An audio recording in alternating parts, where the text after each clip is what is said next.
All right, joining me right now to discuss this is John Gehring, who is the Catholic Program Director of Faith in Public Life. Good to see you. The Pittsburgh bishop denies a cover-up and says the church has been properly addressing this problem for the past 10 years. Do you agree? Well, I mean, with all due respect, that's a form of denial. It's clear over and over again that the church has not done enough to address this crisis.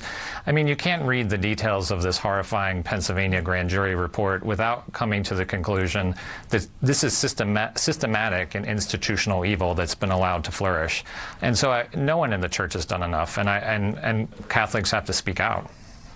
And besides speaking out, there are a group of theologians and lay people who are actually calling for the resignation, of not only the Pennsylvania bishops, but a mass resignation of all U.S. bishops as a show of repentance, to let the healing begin. Do you see that as a potential solution or a step toward moving forward?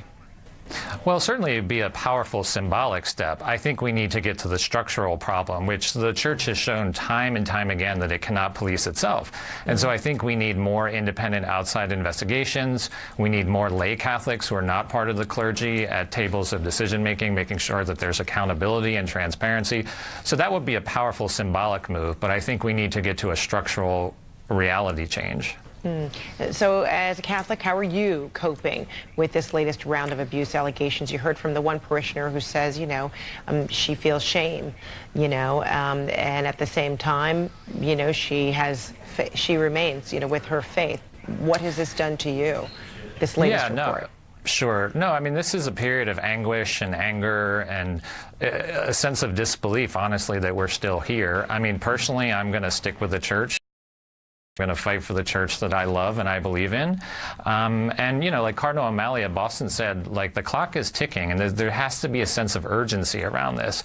I really think the church is at a breaking point, and this might be our last best hope to address this crisis. And again, this is deeply institutionalized evil, and that doesn't get solved by statements of concern. That gets solved by real action. Well, you said, it's a breaking point, but then who is it really up to? In one moment you said, the church cannot investigate itself. There has to be another extension that has to step in on this. But, I mean, we've seen that in some jurisdictions, where local authorities, police then, make a move and then you have charges. But, I mean, this is sizable when you're talking about, in this report, 300 priests in Pennsylvania alone?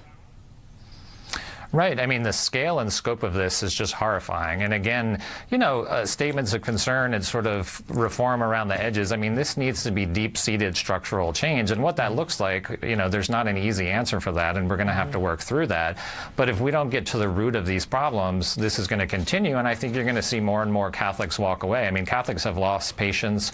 There's been the trust has been broken, and it needs to be rebuilt. John Gehring, thanks so much for your time and perspective. Thank you.